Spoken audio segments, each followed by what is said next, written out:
Tonight, I want to talk to you about the subject, wake-up call.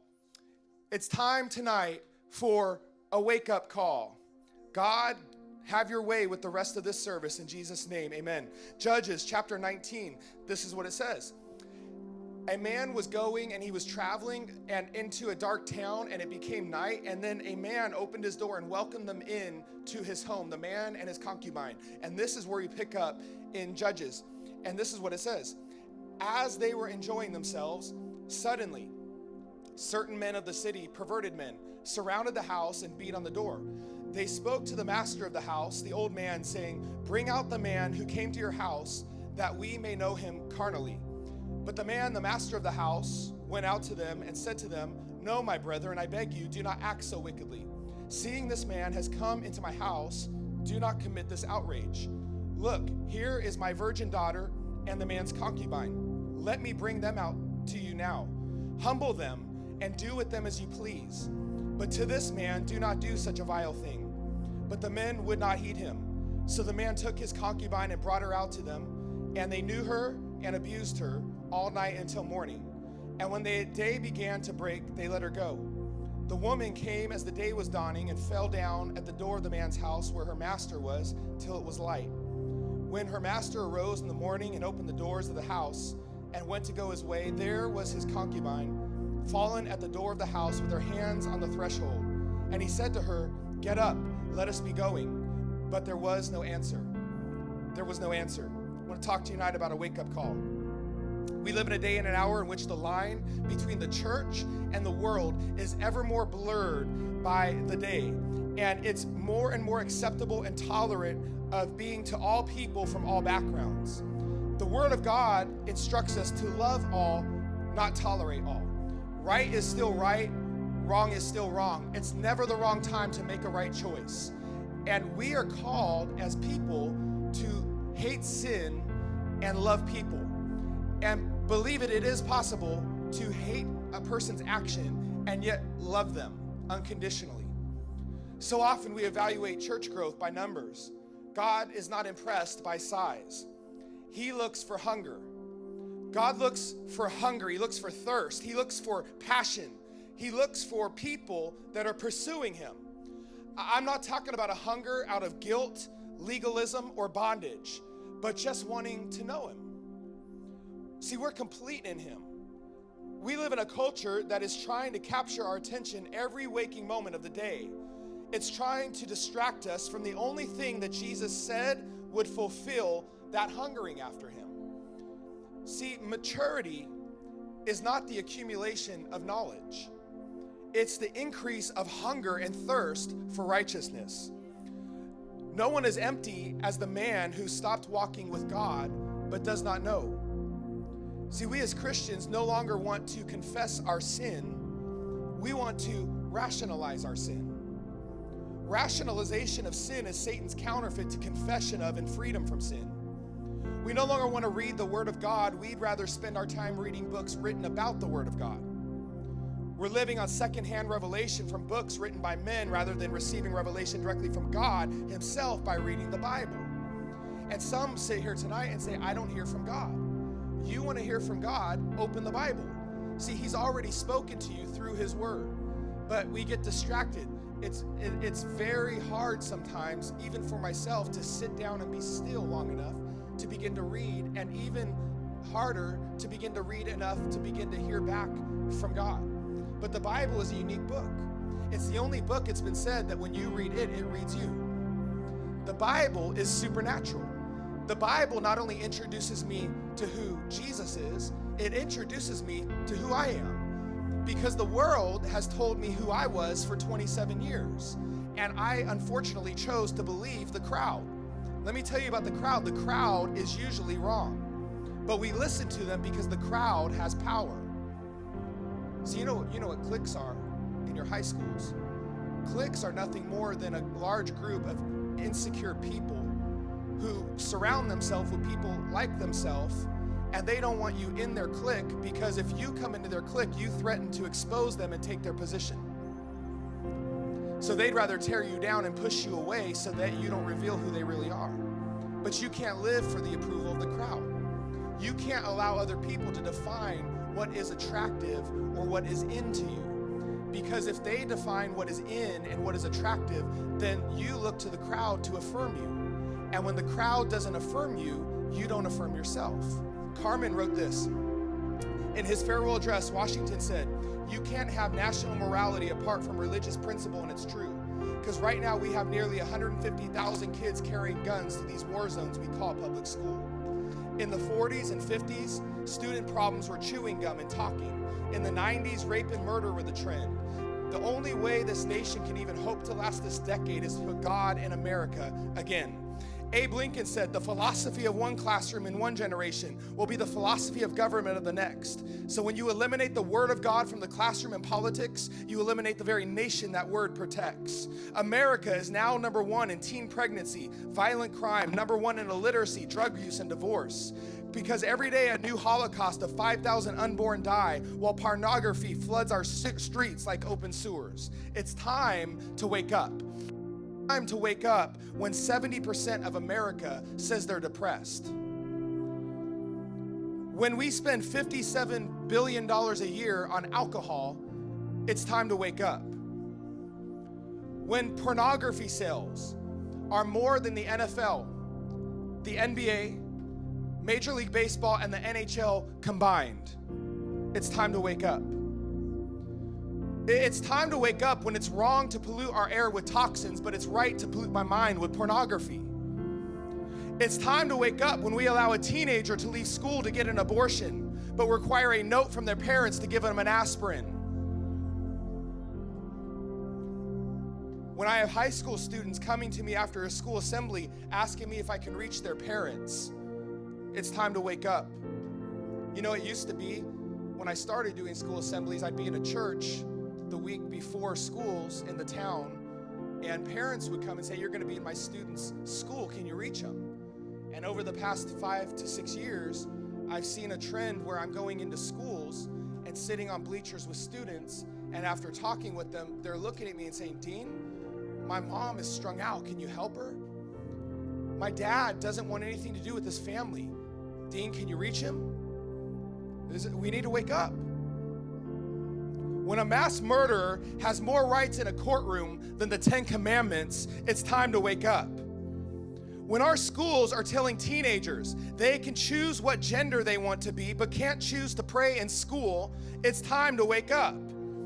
It's time to wake up when the peer pressure is so great on many high school campuses that young men do drugs, abuse girls, and become storytellers. It's time to wake up when the definition of a good time is getting so drunk the night before that you can't remember what you did. When the corner drug dealer drives the nicest car with the biggest rims, while missionaries are begging and pleading to have enough to drive a Maypop car with Maypop tires that may pop at any time. It's time to wake up. It's time to wake up when teachers in the classroom are telling students it's possible to have 2 parents of the same gender and they call it education. It's time to wake up when pimps and gang members drive Cadillacs to the bank while we drive their victims to the morgue. It's time to wake up when rap stars and rock stars get paid millions of dollars to sing about the very thing that breaks the heart of a holy God. When it's right for Madonna to write a book filled with sexual perversion, but it's wrong for a teenager to open a Bible filled with God's love. It's time to wake up. It's time to wake up when it's wrong to hand out Christian tracts in schools, but it's okay to hand out condoms. It's time to wake up when the world is more concerned about the condition of a blue whale than the condition of human beings. When reality shows are getting top ratings for showing us 10 ways a minute to do the very things that God says to flee from. It's time to wake up. It's time to wake up when we want freedom of expression as long as it's immoral, degrading, and violent. It's time to wake up when our godless media says, if you give your life to God, He'll take the color, the pleasure, and the vitality out of it. And when we have a world that thinks murder, fornication, rape mutilation and cruelty to people is funny. It's time to wake up. One philosopher said, the barometer for measuring how civilized people are is determined by finding out what they think is funny. In 2018, we celebrated as a country our 242nd birthday. And from the beginning of history, the average age of the world's greatest civilizations has been about 200 years.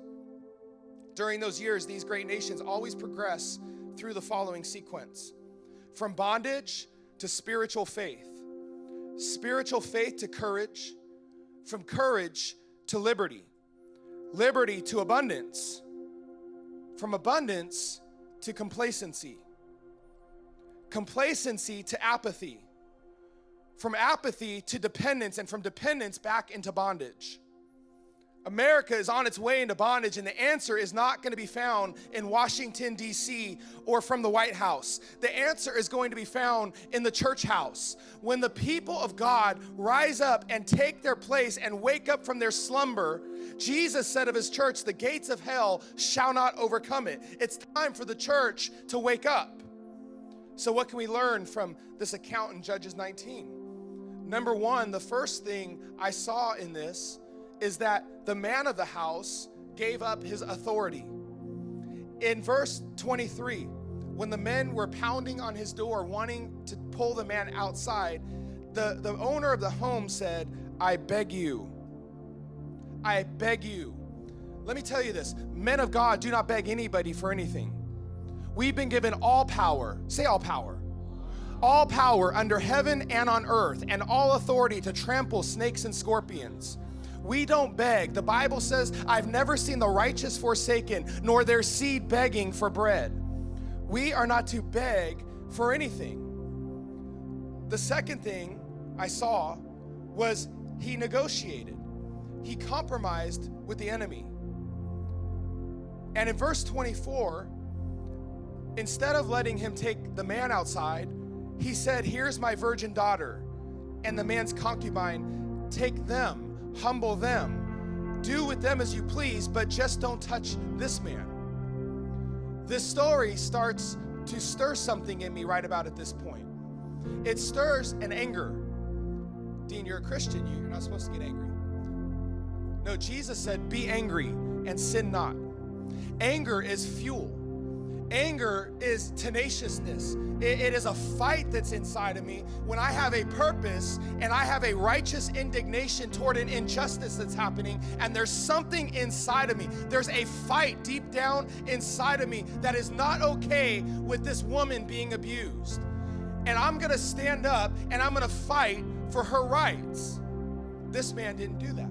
This man negotiated and gave up the woman to the men. He gave up his authority. He compromised with the enemy. The third thing I saw in verse 25 is he failed to protect his wife. He failed to protect his wife.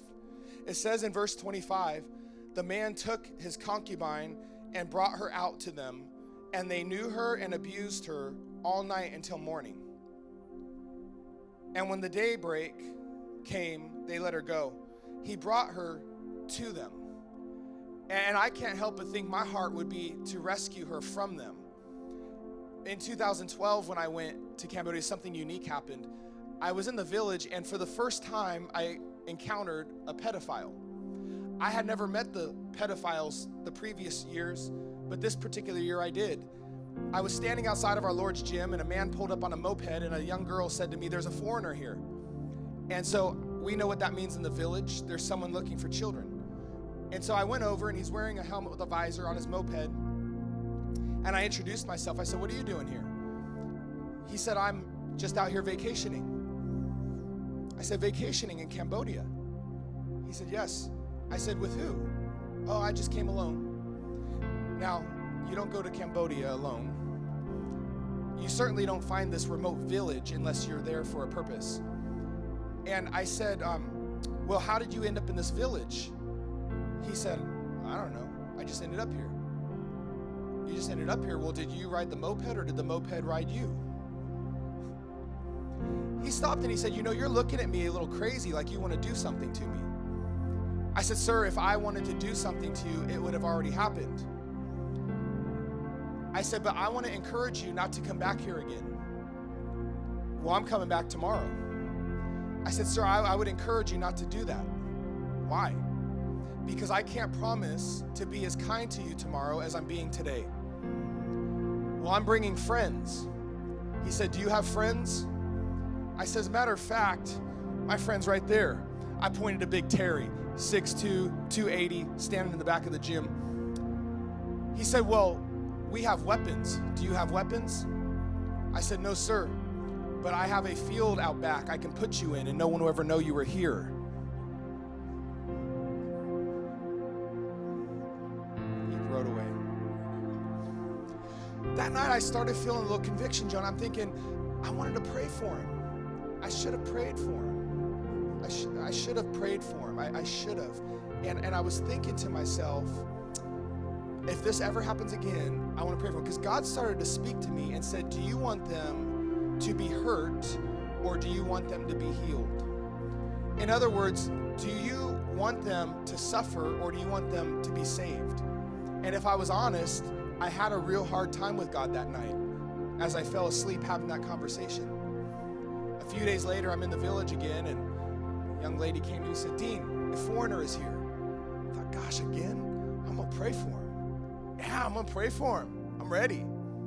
This guy was, I didn't tell you, the last guy was what really disturbed me was when I found out where he was from. See, he was from a place just about 30 minutes from here called Placerville. The next guy I met was an Australian man, but he was being escorted by a trafficker. That means he had a Cambodian with him that was walking him through the village, and the Australian man will point out a child he wants, and then he'll go back to the big city to Phnom Penh, and the trafficker will go to the parent, the mother, and purchase the child and take them to the hotel in the big city. If the mother doesn't give them to them, they'll take the child, and the child will scream all the way the 2.5-hour drive into Phnom Penh. And so I saw this man, and I began to talk with him, and he told me he was there on a project, which obviously he wasn't. And we got to talking, and finally, after enough conversation, I said, I want to pray for you. And he looked at me a little startled, and he said, where? I said, right here. We were out in the dirt road. I said, right here. What are you going to do? I said, I'm not going to do nothing, brother. I'm just going to pray for you. He said, all right. And I took his hand, and I looked at him, and something supernatural happened because his eyes locked onto mine, and he could not blink. And I began to pray for him, and I said, God, you know why this man is here, and you have the ability to change his heart. So God, bring conviction on him and change his heart in the name of Jesus. We got done, and they left. I felt good. I felt so good. I thought I'm the spiritual giant here in Cambodia. And then I walked down 10 steps, and a guy I was mentoring was standing there, and he said, Dean, there's a foreigner here. I thought, where are they all coming from all of a sudden? What is happening to me in here? This guy's sitting on a chair with about 3 3-year-olds in front of him in diapers just staring at him, a Vietnamese man. And I'm standing against the back wall, and my guy says to me, man, don't you just want to punch him? I said, no. Of course not. You want to pray for them. We'll pray for them. We're going to love them. Yeah, that's why we're here. We're going to pray, and we're going to love them. As I'm saying this, I look up, and the guy has turned around in his chair and is staring at me. I don't know about you, but I don't like it when I'm stared at like that. That didn't make me feel real good. And so I dropped my head. I said, oh, God, please make him stop staring at me. Please make him stop staring at me. And I looked up, and he was still staring at me. And so I was going to introduce myself to him. And so I walked up to him, and I said, what's up? That's how I introduced myself that particular day. I said, what's up? And he said, I don't like that everybody's staring at me. I said, well, I don't like that you're here. So until you leave, we're going to be looking at you. He said, your friend, Big Terry, says I'm a pedophile. I said, yes, I agree. He said, you're the one all the children like being around. You're the pedophile. Well, I don't don't know if anyone's from like inner city Oakland or somewhere, but that's like saying yo mama to me, because I was ready to just put some Vaseline on and you know. I said, oh gosh, why am I telling this story right now? I said, you know, brother, you got a pretty big mouth. I'd love to see you stand up and say that. And he stood up and then he went down hard, very hard. I don't believe if Jesus were walking through that village and saw a man physically abusing a helpless little child, that he would just be okay with that. I think Jesus was the kind of man that would stand up and fight for somebody. And so I don't endorse fighting, of course. No fighting on your campuses. Come on. They know. But I'm saying you got to be able to take a stand in this world at all means, at all costs. He gave up his authority. He compromised with the enemy. He failed to protect his wife. And number 4 is the man slept in. He slept in. Verse 26, look at it. Then the woman came as the day was dawning and fell down at the door of the man's house where her master was until it was light. When her master arose in the morning and opened the doors of the house and went out to go his way, there was his concubine fallen at the door with her hands on the threshold. He said, "Get up, let us be going," but there was not an answer. What if these men had been at their watch through the night like they were supposed to be? They would have seen the girl while she was still alive, and perhaps they could have nursed her to health. The Bible says she came as it was becoming daylight and fell at the doorstep. One man was head of the house. The other man was her husband. They belonged on the wall, but they fell asleep. If only they'd been given their wake-up call sooner. I imagine they were in bed, maybe rustling around a little bit, but probably had those covers on, real comfortable, real warm, nice and convenient. Meanwhile, there's a young lady struggling to limp her way home, crawling on her hands and knees up to a doorstep, and her dead and dying hand falls on the threshold of that door, and she's alive.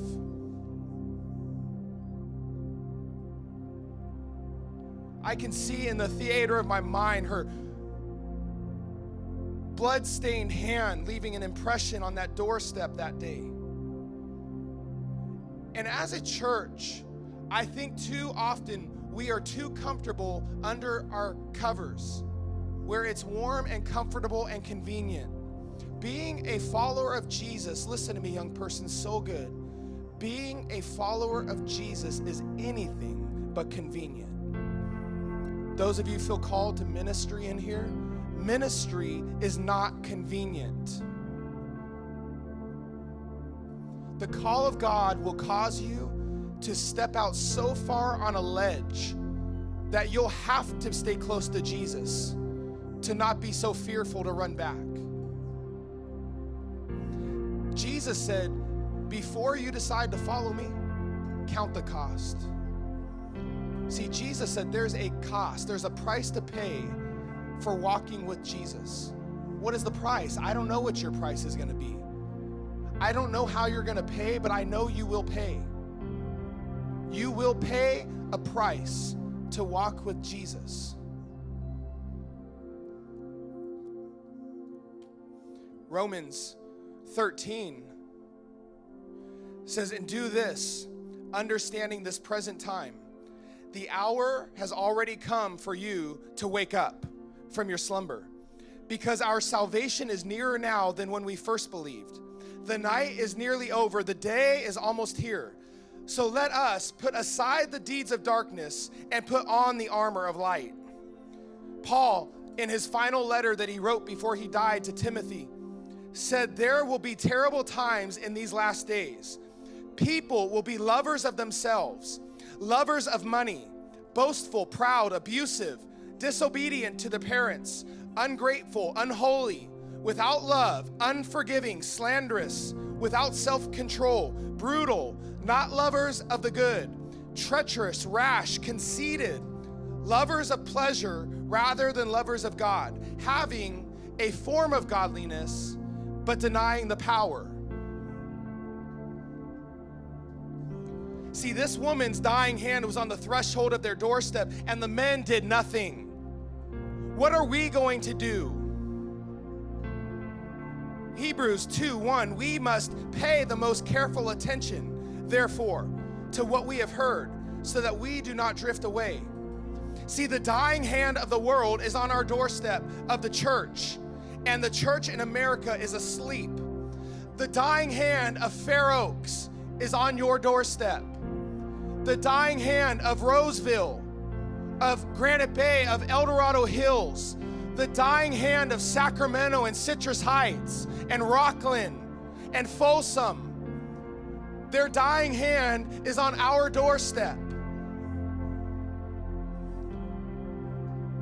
The community and the surrounding area is our responsibility.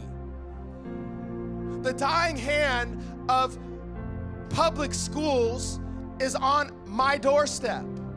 The dying hand of Oak Ridge is on our doorstep. The dying hand of Folsom High School, Bella Vista, Casa Roble, San Juan Unified, it's on our doorstep. What are we gonna do?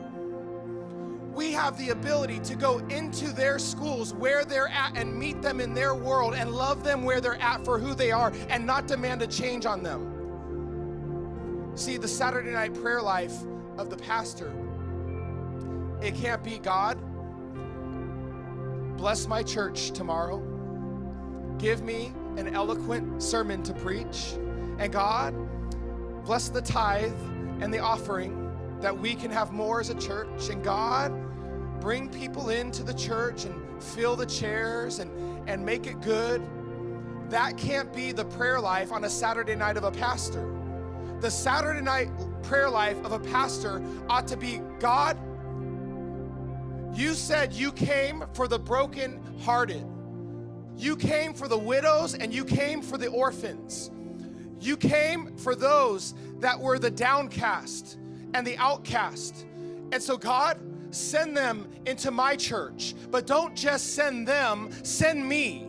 Send me out into the highways and the byways. Send me to the people, from the up and in to the down and out, from the guttermost to the uttermost. God, send me to people and give me the ability to reach them where they're at with what I have.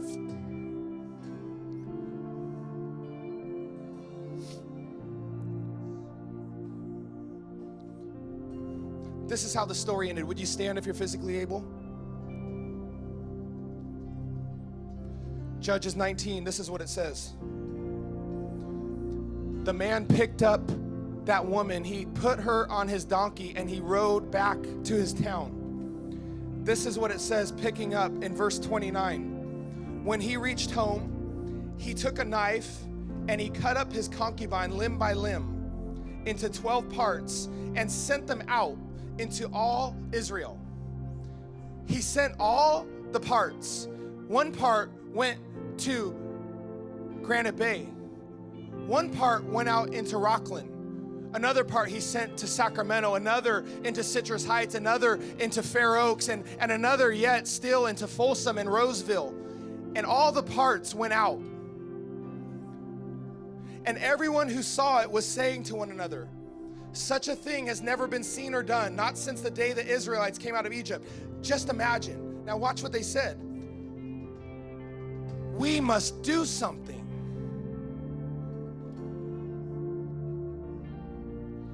We must do something.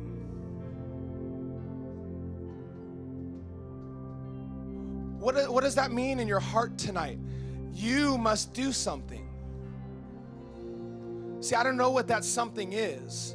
That something is special and unique to each and every one of us that are in this room and to how God has wired us with our giftings, our talents, our personalities, our influence.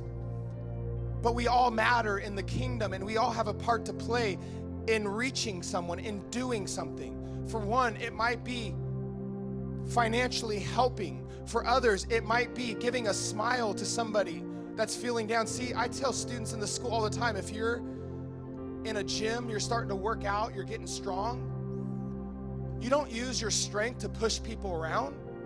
Use it to lift them up. You're a beautiful girl. You have a big, bright smile. Don't use your beautiful smile to belittle people. Brighten their day. Make them feel good. Or maybe school comes easy and your academics, you just seem to breeze through your classes. Don't make somebody feel inferior because they're around you. You see somebody struggling in a class that comes easy to you, don't wait for them to come to you. Go to them. Say, hey, I'd sure love to meet you at Starbucks sometime, and maybe I can share some thoughts with you about class and make it a little bit easier for you. See, sometimes the most insignificant things we could think of to do are some of the most powerful things. They said we must do something, and then they said, so speak up. So speak up. That means stop being bashful. Don't be timid about your faith. If you're here and you love Jesus, don't be timid or unashamed of him. What in the world would I be ashamed of for what Jesus has done for me? He saved me. He healed my heart. He set me free. He set me on fire. He sent me out with purpose and destiny. He's given me a hope and a dream. He's given me peace that transcends understanding, joy the world doesn't give, and joy the world can't steal from me. He's given me everything I need. Everything that pertains to life and liberty has been given to me under the word of God to go out and to do something with my life. What in the world would I have to be ashamed of? So they're not going to like you. You know what? Let me inform you of something. There's people who don't like you already, and it doesn't even have anything to do with Jesus. I found out a long time ago, Mariah, they're going to judge me when I don't know him, and they're going to judge me when I do know him. So I'm just going to love Jesus and love people. The line of the ministry of criticism is never at a shortage of volunteers.